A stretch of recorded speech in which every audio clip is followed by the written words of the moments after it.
Aujourd'hui, on se retrouve pour une nouvelle vidéo et j'ai plein de trucs à te dire. Alors déjà pour commencer, la prospection de notre offre emailing nous a rapporté un nouveau client. C'est donc le 4e client de la liste pour un bénéfice de 450 €. Donc finalement, on a bien fait de repousser un peu plus notre offre de 48 heures. Ça nous apprend que lorsque tu vends un produit ou un service dans une limite de temps, n'hésite pas à repousser un petit peu cette limite de temps parce qu'il y a toujours des personnes qui vont être intéressées, qui vont mettre ton produit ou ton service dans le panier et qui vont le prendre au dernier moment et certains retardataires qui vont vouloir le prendre après ta date limite. C'est pour ça qu'on retrouve souvent des personnes qui coupent à la date limite et qui reçoivent plein de mails derrière de prospects qui leur demandent de relancer l'offre parce qu'ils sont passés à côté. Donc c'est plus judicieux pour toi de laisser traîner un petit peu ton offre pour justement ces retardataires et donc ne pas passer à côté d'un potentiel client. Maintenant, faut pas exagérer, il y a des limites. On va pas laisser traîner le truc toute l'année non plus. Certains vont me dire, dans ce cas, ça sert à rien de mettre de l'urgence et ça sert à rien de mettre une limite. C'est super important de mettre de l'urgence parce que lorsque tu mets de l'urgence, tu crées un biais cognitif qu'on appelle le FOMO, le Fear of Missing Out. Ça va créer chez ton prospect cette urgence de devoir consommer rapidement.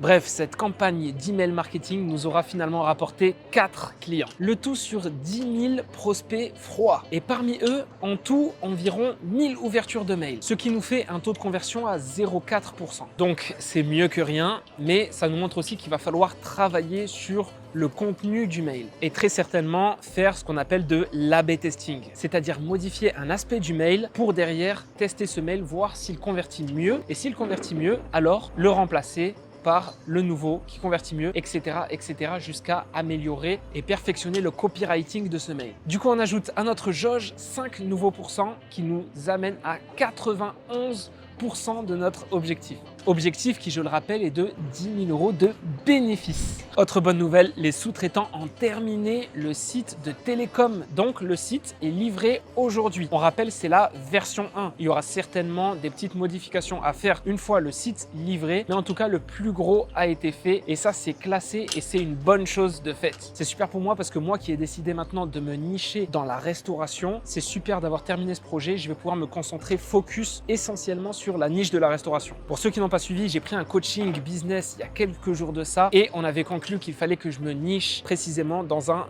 domaine de compétences dans lequel je pourrais proposer plusieurs compétences. Bref, j'ai tout expliqué lors de la vidéo du jour 158. Si t'as pas suivi, tu vas jeter un coup d'œil. On a eu aussi un retour d'un des associés justement du projet de Télécom pour son projet de créer un food truck cet été, notamment pendant les Jeux Olympiques. Bon, c'est pas le même concept. Très bien. Là, on est sur plutôt quelque chose qui sera... En fait, je suis en train de lancer des chaînes de food truck, si vous voulez, pour les Jeux et même pour du long terme. Très bien, ok. Et du coup, là, il me faut tout. Il me faut la gestion, comme pareil pour là, quoi.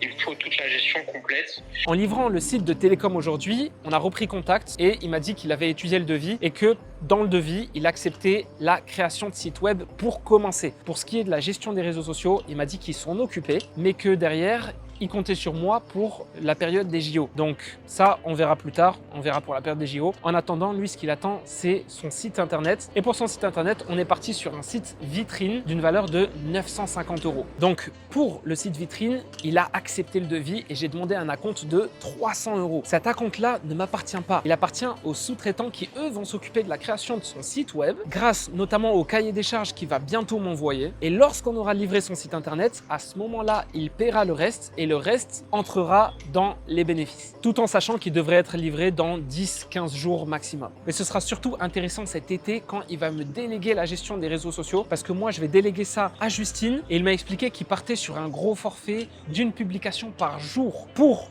la période des JO, que ce soit les JO ou les Jeux paralympiques. Donc en gros pour tout l'été. Voilà pour aujourd'hui, c'était une journée bien remplie. Je suis toujours au Maroc ici à Casablanca. On se rapproche de plus en plus de la fin de ce challenge pour pas dire qu'on y est déjà. On a très bien avancé, demain sera un nouveau jour, alors je te dis à demain. Peace.